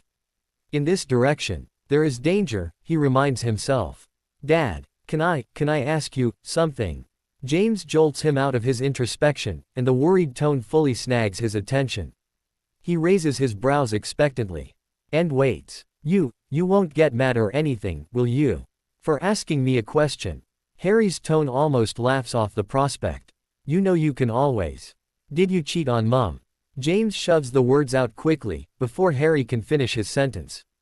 For a moment of silence, broken only by distant bird calls somewhere down the footpath, Harry is not sure he has heard his son correctly. What? Where did you hear that? Harry sputters, belatedly realizing that he has not actually answered James's query. Richard had a copy of the Prophet, you know, the day after the story broke. And it said, well, something in that direction, and James, I took my marriage vows very seriously. I did not cheat on your mother, and I never would have. Ely floods James's face so quickly that Harry feels horribly guilty. The attitude of nonchalance has obviously been carefully crafted by his son, but inside is a boy just as undone by the divorce as Al.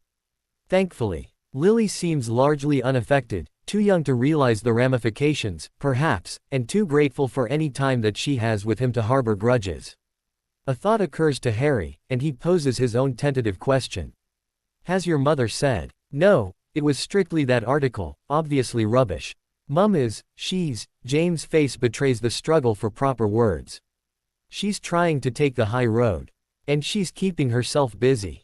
Harry thinks of Ginny, with her lithe figure, perfectly manicured nails, and hair aflame, ordering the house elves about, making sure her shoes match her handbag. Dashing off to this engagement or that. She's always been good at that, he remarks, half to himself. His tone almost makes it out of bitterness, but not quite.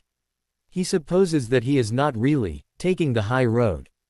And he darts an apologetic look at James. I think she misses you. James is tentative, but Harry can hear the unfurling, little boy dream in his voice. I wish that. His shoulders droop. I know it's stupid, but sometimes I still hope. James, Harry sighs. He supposes he can understand. He certainly has had no real desire to get involved with anyone. And he can see how a child might hope that this is a temporary situation, some kind of colossal misunderstanding that might eventually work itself out. Even though his situation is no longer an estrangement, the ink on the divorce parchment has been dry long since, he can appreciate the feeble lost cause kind of hope that seems to spring eternal, despite evidence to the contrary. And it's not that he has no inclination to date anyone, he thinks ruefully, but that the one whom he might be inclined to approach is as untouchable as the moon, as Diana the Huntress herself. You've fought before, his oldest son offers. Harry leans on one elbow to cup his son's shoulder lightly with his other hand. A small insect drifts down to sample a sticky patch of strawberry ice cream that Lily has dripped. This is not one of those times, he says gently. Your mother and I are over. But we're always going to be linked, through you and your sister and brother. And we want to work together to raise you, just as we always have. His words sound stilted, and he reflects that, working together, should be a term used somewhat loosely. He has not seen Ginny since the day the divorce was finalized. And they have generally corresponded through assistants and solicitors. He has been cut off from nearly everyone that ever used to matter to him, and something of his loneliness shows on his face. His son notices. It doesn't seem fair, James admits, belying his earlier words and letting his true feelings glimmer through the cracks in his confident demeanor. And then flushes slightly at the unintended petulance in his voice. He peers up at his father through the dark fringe of his bangs. He has Ginny's eyes, rimmed by Harry's long lashes, and Ginny's jawline. Set rather mulishly at the moment. Son, you'll find that life isn't. Harry does not get the chance to finish the aphorism. You're the hero, right? James plunges ahead, his voice raised slightly with emotion. You saved the day, you get the girl. Everyone lives happily ever after, right? Isn't that how it's supposed to go? Yes, but there were 2 girls at the end, son, Harry thinks. What happens to happily ever after, if the hero chooses the wrong one? Harry arrives back at his flat, exhausted physically and emotionally. He tosses his jacket over the arm of the sofa, and eyes his flat dispassionately. It is all black and ivory, stainless steel and sleek, clean lines, the personification of the wealthy, working bachelor. He has had neither the time nor the inclination to add any personal touches. Save a couple of framed pictures of his children. They seem to hate the place, of course.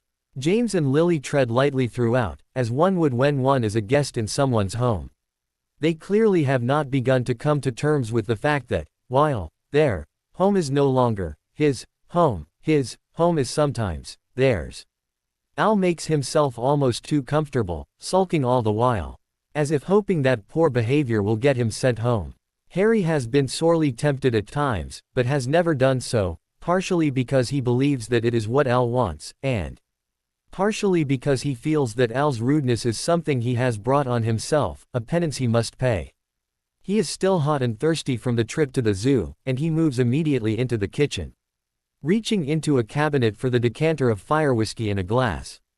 He dashes the liquor across ice cubes, and quaffs it quickly, appreciating the way it numbs his tongue and burns down his throat into his stomach.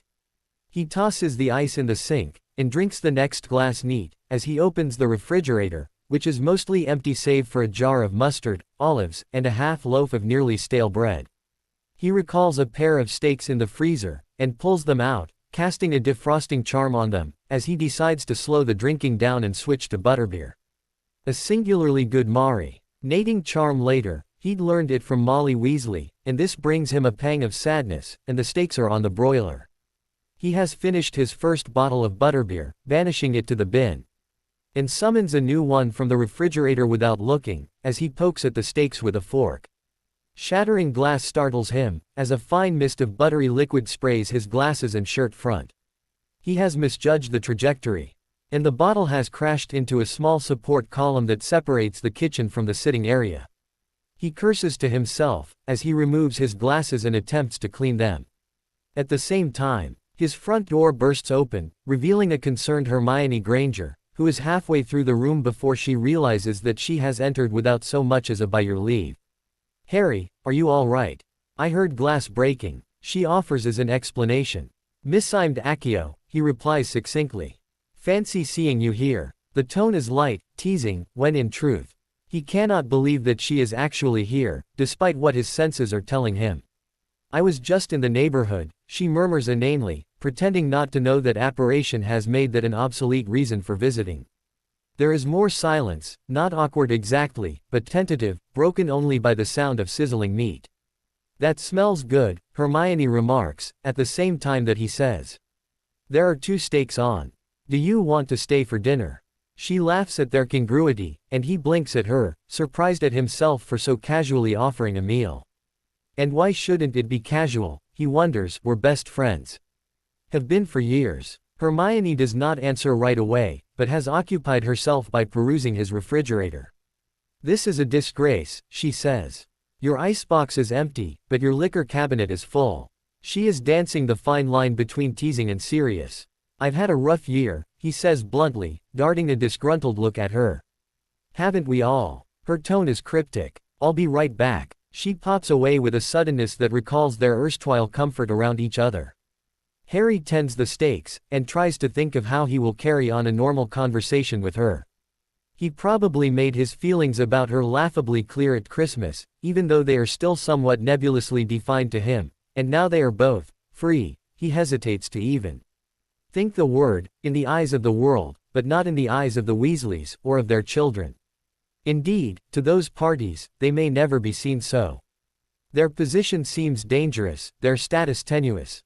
And he eyes the precipice dubiously.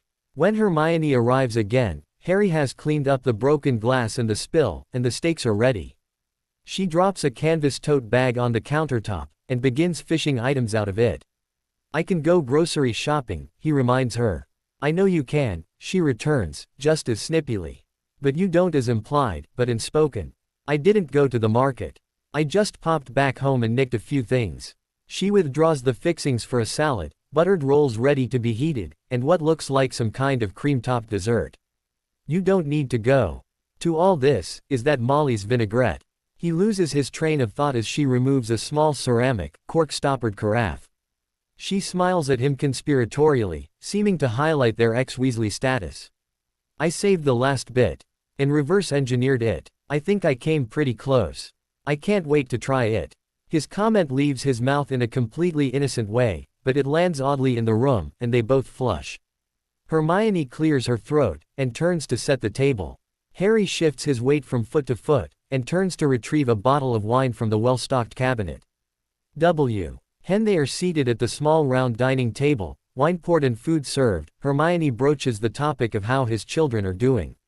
Bring up the divorce, he thinks ruefully, a sure way to off the possibility of a burgeoning, well, anything. He is genuinely unsure whether to be irritated or grateful. He sighs in response. I don't know. Lily's all right, I suppose. James acts like he's fine, but today, I find out that he's secretly holding out hope that Ginny and I will get back together. And Al has made it his personal mission to make my life as difficult as possible. He smiles in a c'est la vie kind of way. How about yours? They're doing pretty well, all things considered, she replies, taking a sip of her wine before continuing. Harry finds himself wondering how the red liquid would taste on her lips, and mentally shakes himself away from such thoughts. They weren't as blindsided as yours were, I think. Ron and I, we fought a lot, Harry. More than you even knew. Rose and Hugo were upset. Of course, but, in a way, I think they were almost relieved. Ron is somewhat more tolerable in smaller doses. Her smile is bitter over the rim of her goblet. How is Ron? He asks. The ache of missing his friend is not unlike the pain of a missing limb, he thinks. He takes another bite of his steak, which he has not really enjoyed, despite the meat being tender and perfectly seasoned. Hermione knows that he is referring to Ron, as he pertains to his and Ginny's divorce, without Harry having to say so. He was pretty angry at first. Ginny was in a bad way, and that upset him even more. He sent that howler. She seems almost sheepish. I told him not to, but you know he doesn't often listen to me. He just doesn't mention you much. He seems sad, but matter of fact about it. Almost like you've died quite some time ago or something. He sees the kids pretty often, and he has sought me out once or twice, but... Sought you out for what? The words stomp clumsily over the rest of Hermione's sentence, and Harry is mortified. She colors slightly, but laughs at him, sipping her wine with twinkling eyes. Not for that. Honestly, Harry. He just wanted to talk, to reminisce. Of all things. I think it was sort of his awkward way of reaching out, a ceasefire between us, as it were. Harry reflects that he'd like to crawl under the table and die, but instead, he stabs chunks of tomato and cucumber from his salad, and crunches on them vindictively. The vinaigrette explodes with tangy flavor on his tongue, and he lets out a groan of satisfaction. Hermione. This is marvelous. She squirms a bit under his praise, but demurs. It's probably not exactly. When have you ever not been able to do something you set your mind to? It's delicious, Hermione. The best I've ever had. Molly Weasley wishes she could make something that tastes this good. His praise is, perhaps, over-effusive, but he means every word, and is quite startled when he finds Hermione's eyes filling with tears. Did I say something wrong? She half laughs at the look of vague horror on his face, and then he understands. Ron has obviously compared her with his mother, possibly during the entirety of their marriage, and she has always been found lacking, always come up short. He feels a wave of disgust rising within him, and it is similar to the feeling he had when she admitted Ron's cheating to him. He was a fool, Hermione, if he never realized what. He reaches out to touch her hand, as he speaks, intent on offering comfort, support, but the the pads of his fingers make contact with the back of her hand, he loses his words completely. He is surprised that he does not actually see a blue arc of electricity shoot from skin to skin. Hermione's lips part, as she hisses air in through her teeth, and she instinctively withdraws her hand, as if his touch has seared her. The abrupt action knocks over her goblet, which topples onto the floor and shatters. The wine creates a bloody wound across the ivory tile. Damn it, Hermione swears weakly. He gets out of his chair, and squats down to pick up the glass, over her mumbled sounds of protest. He does not know why he feels compelled to clean up the Muggle way, but perhaps it is merely to be closer to her. His hand rests on the edge of her chair to support himself. Harry. It's not a big deal, Hermione. I've got other glasses, he replies laconically, thinking she is still talking about the spill. The tinkle of glass is almost musical, as he gathers it up and sets it in his empty bread plate. Harry. I don't know what to do. That arrests his attention, and he looks up at her. For Hermione Granger, any admission beginning with I don't know is a feat in itself.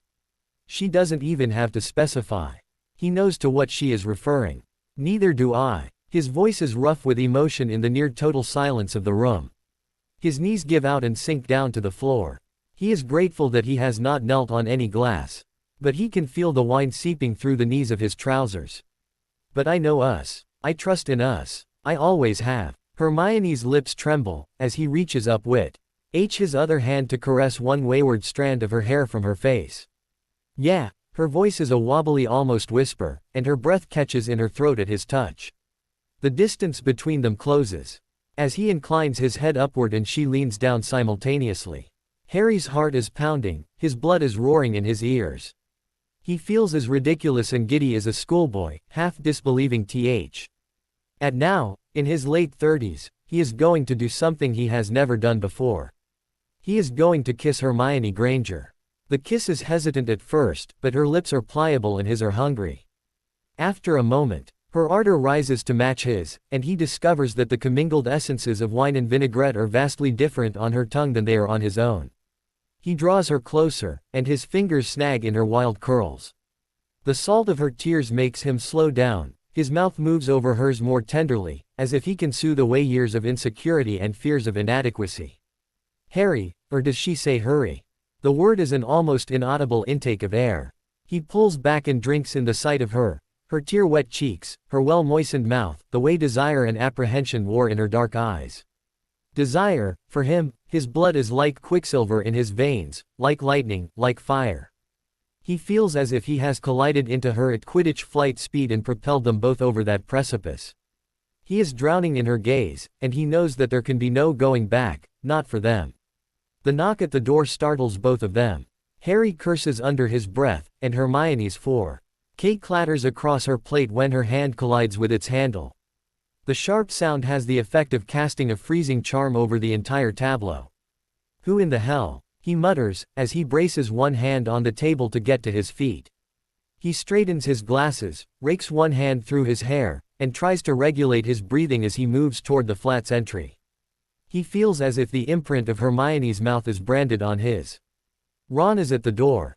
Harry immediately arrests the door's motion, and tries to stand in the half-meter gap, leaning on the edge of the door with one elbow crooked near the top of his head. Ron's stance is mostly relaxed, and his ears are their normal hue, so Harry figures his erstwhile best friend is, at least, not spoiling for any kind of a fight, yet, he thinks. Ron. His voice is too loud and sounds exuberant rather than surprised. He winces at the way it almost thunders through the room, he is overdoing it. Ron crinkles his eyebrows at him in puzzlement. You blocked me from your flow. Is all he says, although more is a statement of fact than an accusation. Harry lifts one shoulder. Instinct of self-preservation. Could you blame me? Maybe a little. The pointed reference to their Christmas Eve conversation makes it Ron's turn to flinch. All right, I'm perfectly willing to admit that neither of us are saints here.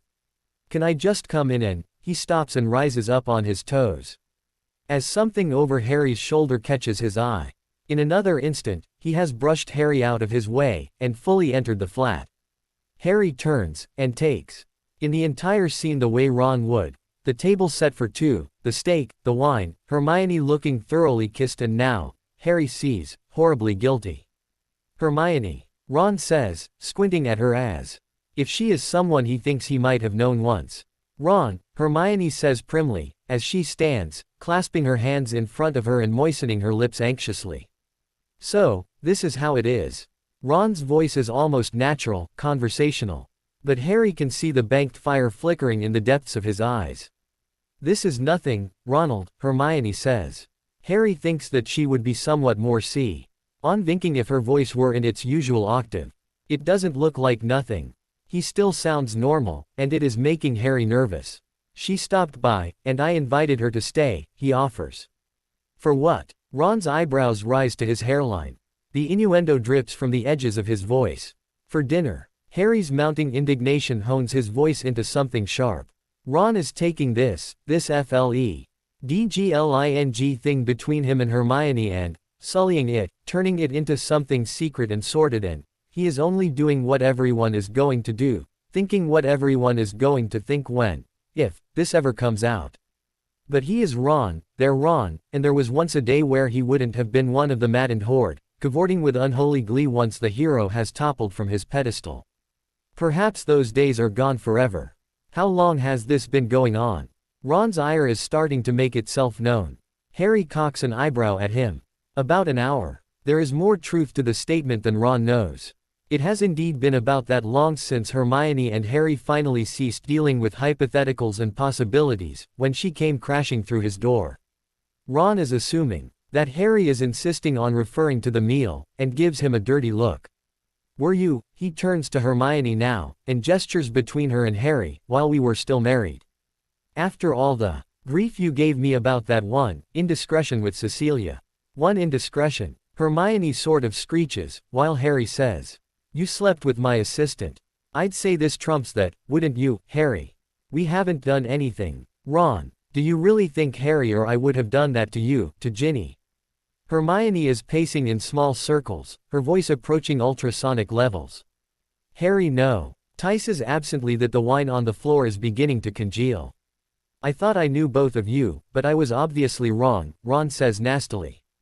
Do you really think that the divorces mean things are over? Things will never be over long enough for the two of you to be together. Can you imagine Mum, Dad, Ginny ever accepting this? The kids, first cousins, now step-siblings. It's ludicrous, it's like something out of a bad novel. The press will have a field day. Harry lets his eyes slide shut in weariness. Ron is verbalizing all of his own fears in one long, sputtering tirade. He can't even argue any of Ron's points. Because he is horribly afraid that Ron is right, even though, in mentioning stepchildren, Ron is putting the carriage far ahead of the thestral. So you get to do what you want, right, Ron? Yes. Hugo told me about your letting that harpy from Hogsmeade sleep over. You can go out and start looking for what makes you happy, but I can't.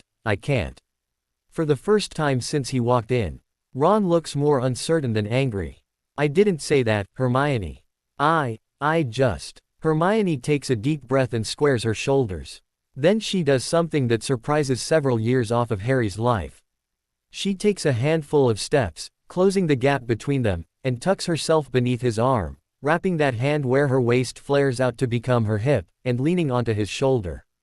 He tenses up at the contact, and is more or less waiting for Ron to hit him, but he does not move away from her. And what if Harry makes me happy, Ron? What if Harry is what I want? What then? The kids'll. I'm not asking about the children right now, Ron. I'm asking about you. If I'm standing here telling you that this is the way things are you going to be able to handle that? Harry is letting his cheek lean against the top of Hermione's head before he even realizes he's doing it. He is thinking of the way she felt and the way she tasted, and he wishes heartily that Ron would leave, indeed. That he had never come at all. Ron's eyes are darting back and forth between them, hands fisted into his pockets, looking for all the world like he is trying to proc. Something that is unexpectedly upside down or backwards. No, he finally says. No, I can't. The two of you, together. Like that, out of nowhere. If it were anyone else, but, no. He almost looks apologetic, but doesn't quite achieve it. And Ginny will, he seems at a loss to describe exactly how terrible Ginny's reaction will be. Nobody will believe that you weren't fooling around with each other before all this, nobody. Harry is still holding himself stiffly and uncomfortably, but slants a look down at Hermione's defiant profile, and suddenly wants nothing more than to snog her senseless. He looks up to meet Ron's eyes, and the odd expression his best mate has tells him that something of that desire is showing in his face. Hermione hitches a jagged breath, and lays her hand on Harry's. Interlacing their fingers, he can tell from her stance that she is girding up everything within her that is Gryffindor. It won't matter what anyone else says or thinks, she proclaims. Because we know the truth. Ron's face is shuttered from them, he looks tired, weary, almost lost, as if the world as he knows it has suddenly revealed itself to be altogether different. Harry thinks that it might have been easier if Ron had hit him, or yelled, or thrown things. He finds himself musing with trepidation about what Ginny will do, what Arthur and Molly Weasley will do, what Alan James and Lily will do. Ron heaves a sigh, his shoulders lowering as if the weight on them is too much to bear. Harry wonders if a hypocrite is worse than a traitor. I'll be at the Burrow, if anyone needs me. Ron's voice is not threatening, but the promise is implied. Ron will be keeping no secrets. Hermione's soft, "Oh God," is lost amid the slamming of the door. And they stand there, still touching. Feelings newly realized and radically augmented, the memory of her kiss, her taste, heady and tart, still fresh in his mind, locked in the knowledge that, for good or ill, nothing will ever be the same again. He ducks his head slightly to miss the edge of the low-hanging, striped awning as he passes under it. The metal of the door handle, smoothed by years of customers passing in and out, is cool under his fingertips. He leans into the door gradually, using first his hand, then his arm and shoulder, and enters the small shop. A tiny bouquet of charmed bluebells cleaves delicately to announce his presence. There is a redolent aroma in the air, and the entire atmosphere of the shop seems tinged greenly. Vines loop and arch around the walls and the beams of the ceiling in festoons. Plants adorn every conceivable surface. Upon racks of cut flowers, Harry can see the blue tint of a chilling charm. There are shelves and shelves of herbs, powdered, dried, and fresh. Everything meticulously arranged and labeled. He drums his fingers against the polished surface of the tall counter where transactions are made, and waits on the proprietor. "Harry." There is welcome in the voice. And Harry turns to greet his old school chum. "Hi, Neville." The handshake is warm, and involves some shoulder clapping as well. "I'd like to place an order." "Of course, Harry, of course. It's good to see you again. It's been a while, hasn't it?" Neville's voice is lively, as he unrolls the charmed cellophane wrapping and withdraws a few small vials of nature's essence livelong potion in preparation. "Flowers or herbs?" Quote. "Oh, flowers." Harry has been absently running his fingers along a knife scar in the worn wood. He tries to force himself to focus. "Sorry. I think you the arrangement of tiger lilies last time, eh." Neville prides himself on never forgetting a customer's order. "You said they were the color of, sweet Merlin, Harry, I'm sorry." He looks stricken. "They're still the color of her hair, Neville, whether we're married or not." The barb is gentle. Harry's friends have been treading gingerly around him, and, while he appreciates the reasoning behind it, he wishes they would understand that it is not necessary. "So, what are we sending?" Neville asks briskly, deftly walking the line between businessman and old schoolmate. He already has parchment and quill ready. The pen's shaft is a feathery fern frond. Something simple, I think, clean lines. Like, tulips maybe, Harry looks down at the counter. His hands are shaking, and he jams them into his pockets, fingering his loose sickles and jingling them lightly. The coolness of the coins is quickly leached away by his sweaty palms. There were some white flowers that she liked, why were in her wed, maybe that wouldn't be a good idea. He is inwardly cursing himself as 6 kinds of a fool. He is being ridiculous, silly, like a child finally working up the nerve to pass a note to his crush. This is Hermione. He wants to scream to himself, she is bigger, more important than this nonsense. But he still worries that what is acceptable behavior from Harry might not pass muster coming from someone in his new role. "She does like the stargazers," Neville remarks quietly, watching his friend with some amusement, and not a little compassion. Harry looks back at him, startled. "What? Stargazer, lilies. The white lilies in Hermione's wedding bouquet. Yeah, I'm not sure I'd send those. I guess you've read the prophet, then." Harry's gaze has become more guarded. Neville slants a look at him, tapping the nib of the quill against the edge of the parchment. "Reading it and believing what it says are not the same thing, Harry." Harry supposes that Neville is right, and sighs. The wizarding media has gotten him seeing betrayal over every ale tankard, in every owl, every friendly eye. Unnamed sources, from places he frequents or who claim to know him well, have made him more than a bit one-shy. Ron's departure from Harry's flat last month had set off a Weasley firestorm, as Harry had known it would. Even though Weasleys at their most irate are not generally in the habit of airing their dirty laundry out in the wizarding media, the pressure of the inevitable Harry Potter-induced microscope had been enough to keep them rather more circumspect than usual. Besides, there had been plenty of Weasleys, Weasleys-in-law, and Weasley cousins to whom frustrations could be vented. And yet, gradually, whispers had begun to get around, rumors of what could have caused the breakup of 2 marriages. Mere months apart, old stories of Hermione's historic friendship with Harry had been dredged up again. The prophet had even reprinted that old article of Skeeter's, involving Victor Crumb and the Tri-Wizard tournament. We've not, there isn't, he stammers a bit, unsure as to what the truth actually is.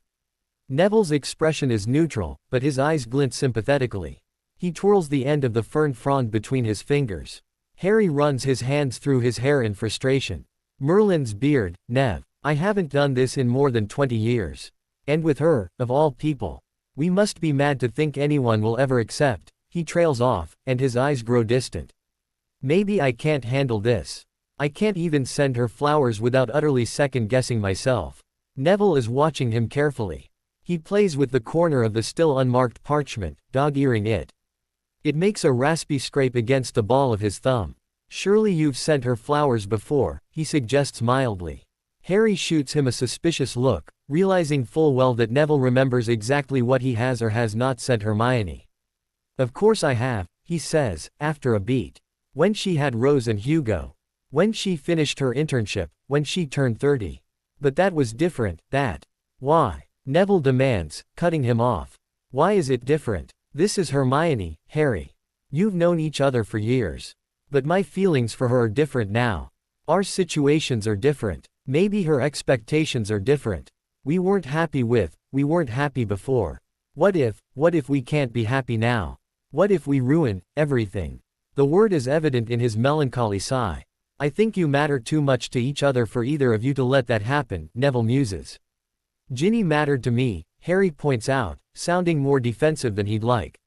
Neville cocks his head, taps his fingertips against his mouth in contemplation. I didn't say otherwise, Harry. But you and Hermione are different. Your friendship, well, I've never seen anything like it. And I think you both realize it's worth too much to let anything happen to it. Whether the romance works out or not. That's just it, Neville, he says, and now he leans across the counter on his elbows, his dark hair tumbling over his brow in his fervor. Deep down, I think it will work out fine, better than fine, actually. I found myself seriously contemplating marriage the other day, marriage. I've not even been divorced 6 months. It all feels so right and so amazing that I wonder how I could have missed it the first time round, and it scares me half to death. It shouldn't click this way, there must be something I'm missing. Maybe it's the baggage we both have. Merlin knows the children are none too happy. And then there's the press. Neville is chuckling, as he moves toward a towering shelf of cut flowers, and he gently runs his hands over several, carefully inspecting them for imperfections. Harry is miffed. What are you laughing at? You, Harry. Neville says candidly. Standing in here petrified because your relationship is so good that you must be overlooking something horrific. As for the children, they love both of you, most likely they'll come around in time, and the press. Well, I've never known you to give a rat's ass what they think. Have the two of you even been out together yet? No, it's supposed to be this afternoon. Harry gestures toward the shelves, and Neville finishes his sentence. Hence the flowers, I see. Neville moves around the end of a shelf. And passes momentarily out of Harry's view, but he returns quickly, holding 3 small sunflowers. Without asking Harry if the flowers are to his satisfaction, he moves back behind the work table. And begins wrapping them, summoning coordinating ribbon from a nearby shallow drawer, and bundling them securely. Sunflowers. Harry is dubious. Those seem a little perky for Hermione. Trust me, Harry. Neville's chuckle is confident. It's not the flowers themselves, it's what they mean. And what do they mean? Harry digs in his pocket for the correct amount of galleons, and Neville waves him off. Harry ignores him, and lays the coins on the counter anyway. It is a dance they have performed many times over the years. Neville's mouth twists up in a friendly smirk, but his eyes are gentle. He hands the bouquet to Harry, and for a moment, the crinkle of the cellophane is the only sound in the shop. Hermione'll know, he says. Harry places his hand on the small of Hermione's back without really thinking about it, as they move through the stifling rear passageway of a greasy nondescript pub. She doesn't look at him, as she sidesteps a precariously stacked cluster of milk crates. And he begins tapping a pattern on the well-worn bricks with his wand. However, he feels the barely restrained shudder that moves through her at his touch, even though he has touched her that way countless times. And he is reminded of his conversation with Neville earlier. They truly have moved somewhere new and provocatively different. The bricks slither around of their own accord to form an arched opening. And they step into a bustling sunlit alley lined with shops. Vendors with wheeled, umbrella-shaded carts hawk their wares, as witches and wizards flit hither and yon with purpose. At the far end, there is a large statue of an imposing-looking wizard with a horned helmet, long braids, and an impressive beard. Harry, this is lovely. Hermione is enraptured. I figured. It'd be better than Diagon Alley, further removed from things, he murmurs, and they both look pensive for a moment. Presently, Harry adds, in a more jovial manner, I still can't believe you've never been here before. I always meant to come, Hermione shrugs. You know how it is. Time just gets away from you. She eyes him sideways, a slight smile playing on her lips, almost as if she is having trouble believing that she is here, with him. She has been doing it since he gave her the flowers, and Harry takes a moment to mentally curse Neville for not telling him what the sunflowers meant. SN. Ickleway Gate is definitely something to experience. Harry squints up at the cloudless sky, where the spires of York Minster are black against the sun. Dennis Creevy's just opened up a new restaurant here, I hear it's marvelous. And it has the premier bookshop in all of northern England. Perfect for any magical bibliophile. Hermione finishes for him saucily, and Harry lets out a hearty laugh. Of course, you've read up on it. He takes her hand, interlinking their fingers without looking at her, in an affectedly casual way. He gestures with their joined hands. It's about 2 blocks up that way. Shall we? So far, they have attracted no odd looks from any other patrons. Harry feels himself relaxing, even as his stomach flips and soars every time he feels her fingers lightly move upon his hand. He marvels at the incongruity of their situation, where they are experiencing the thrill of first, but also have the comfort that comes with long association. Harry watches her profile, and cannot believe how lucky he is, thinks that all of the hardship and heartache and awkwardness and tension and scrutiny are worth it, if the end result means he gets to be with her. He opens his mouth to speak, but is afraid that he might say something foolish like I love you, so he bites his tongue, casting about for something more innocuous to say. James made an O on his first potions exam, he blurts. And then has to squelch a flinch. He had not wanted to talk about the children. He loves them dearly, both his own and his niece and nephew, but they point the way to ex-spouses and angry, hurt in-laws. And he desperately wants today to be happy. Hermione pauses to skim the fingers of her free hand through a sheaf of griffin feathers hanging outside an apothecary. A few downy particles drift downwards. Sparkling in the sun, her enthusiasm is sincere. Harry, that's wonderful. Rose says he's quite the good student, best in his year. He's definitely better than I was. I was always rubbish at school, or, at least, I would have been without you. I don't know, Harry. You seem to do decently enough. You'd have probably been stellar if you'd applied yourself. And Ays thought you'd have done well in potions, if it hadn't been for Snape. Mum had a deft hand at potions, Harry says, with a nod to her too generous opinion of him. So you might be right, but I guess we'll never know. We'll never know. The words are poignant, almost tantalizing, but he will not allow himself to tread that road.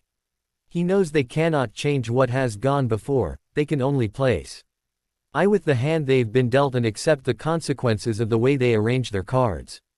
There it is, Harry says, gesturing again with their joined hands. He feels Hermione's thumb tracing a pattern across the back of his hand, and the simple caress causes him to inhale sharply through his teeth. He toys with the idea of snogging her right then and there, but refrains, thinking that even though they're away from their usual stomping grounds, there's always a chance someone with a camera could be watching. I've never seen a bookshop this big. Hermione is taking in the enormous and sprawling store, taking up an entire end of a side street up ahead. Her eyes are sparkling, and Harry can practically see her calculating how many books she can shrink and fit inside her bag. He is thinking how much he utterly adores her, when she looks back at him. What is apparently evident in his eyes causes her lips to curve upward in a trembling smile, and the air is alive with an elector. I see feeling that Harry cannot believe the other shoppers don't notice. That is, we have reservations at Dennis Place in an hour. Harry has difficulty collecting himself enough to speak. So don't make me have to summon you out of there. His eyes twinkle, and hers soften. She reaches up to trace his hairline, brushing aside the recalcitrant fringe that just will not stay in place. Her fingertips leave trails of fire in their wake. They amble through the front entrance of the shop, barely aware of their surroundings. "Where will you be?" she asks, in a voice rather more throaty than normal. "Oh, wandering in here somewhere," he says lackadaisically. She releases his hand with apparent reluctance, and flits away into the rabbit warren of shelves. His hand feels clammy and lure away from the smooth warmth of her skin, and he feels strangely bereft, already missing her presence. His progress through the store is aimless, just another anonymous shopper, skimming the books of Quidditch stats, the new releases, and the periodicals section. A splash of bright yellow on a sale sign catches his attention, and makes him think of Hermione's sunflowers. "Trust me, Harry," he hears Neville's voice saying. He suddenly lifts his head with purpose, scanning the placards for the herbology section. It takes him a moment to find the sign, as he is standing almost directly beneath it, but in short order finds himself flipping through a glossy book, brimming with full-color photographs, on flowers and their meanings. Sunflowers, the heading jumps out at him. There is a picture of a field of sunflowers captioned Kansas, USA, innumerable blossoms bobbing and nodding their heads in a gentle wind. He reads more: Helianthus annuus, inflorescent, annual, phototropic. Native to the Americas. He scans the paragraphs discussing their magical properties, their growing season, and their connotations of cheeriness and sunny disposition to get to the information for which he'd been searching. The very appearance of the sunflower calls to mind the life-giving sun, even as it also watches the star in worship, and so the flower has long been associated with the sentiment of adoration and longevity. Adoration, hadn't he just used this very word to describe how he felt about Hermione? Neville had said she would know what they meant. Had she known? "I knew," comes a husky whisper, right in his ear. He feels chill bumps rise on that side of his neck. He jumps and whirls, shutting the book with a one-handed snap. The bewildered look on his face causes her to chuckle. "You were talking to yourself, Mr. Potter." I didn't know," he breathes, stammering, gesturing with the book by way of explanation. But he was right, Neville was right. "You know, I can't say I'm sorry for how long it took us to get here, because that would mean regretting the kids, but I can tell you how glad I am that we're here now. Because I do, you know." "You do what?" White takes her shrunken parcel of books and put it in his jacket pocket. They have been walking toward the front of the store, but they stop before reaching the openness of the front entryway, which resembles a miniature atrium. He scoops her toward him, rather abruptly, with one hand about her slender waist. He feels her handbag bump against his leg, as she collides with him in enticing places. "I adore you." He answers her question simply, and is entranced by the way the heat creeps up into her cheeks. A distant part of his mind is aware that they are still standing inside a somewhat crowded bookshop. But no one has paid them any mind at all today, and he is beyond caring, even if they had. His fingers light gently against the point of her chin and tilt her face upward towards him. Like a sunflower, he thinks. Only half coherently, and then realizes that he has it backwards. Only it would be me, not her. It would be me, watching her, worshipping her, following her path, his poetic fly. Tea of fancy is evidently taking him too long, because Hermione winds one hand around the nape of his neck, her fingers half in his collar, half in his hair, and yanks him down to her. He makes a muffled grunt of surprise that is quickly lost in the collision of lips. Distantly, he can hear the bustle and murmur of others, but it is as if he and Hermione are the only two people in the world. He thinks that he could stand here for the rest of his life, feeling her mouth dance beneath his. The sound of several flashbulbs popping jolts them forcefully from their mutual reverie. "Bloody hell," Harry mutters, raking one hand through his tousled hair and trying to regulate his breathing, as he turns. The unwelcome intrusions have exploded the light of the real world right in their faces again, the fresh reality of kids and exes and in-laws back to the forefront. There is a throng of reporters clustered near a display table at the front window across the lobby from them, and most are staring avidly. The sudden flurry of action has caught the attention of many of the customers as well. Harry can see the frenzied blurs of quick quotes quills in motion, and he swears again, leaning against a bookshelf with one hand. He can feel the metal bracket pinching into his palm. How did they find out we were here? Hermione wonders, self-consciously raising the back of her hand to her smeared lipstick. She tilts her head back to look over her shoulder at Harry, who has suddenly gone pale. "Oh no," he says. The exclamation of dread is barely audible. "What?" she begins, but stops as she sees what he has seen. Through a gap in the flock of reporters, she glimpses a poster affixed by sticking charm to the front of the table, a familiar figure waving and smiling in living color. How can my luck possibly be that bad? And then, there she is, in the flesh, striding toward them, her face composed, but her eyes reflecting some of the fire of her hair. A smile wreathes her face, but it is an untrustworthy smile. An insincere smile, a publicity smile. Harry recognizes it immediately, even as he moves slightly in front of Hermione. "I really can't believe you would sink to this level, Harry," his ex-wife says. "And that you would go along with this," she rakes Hermione with a glance of thinly veiled contempt. "Ginny, I have no idea what you're talking about. I'm on my book tour. I'm signing copies of my book today here at Magnum Opus.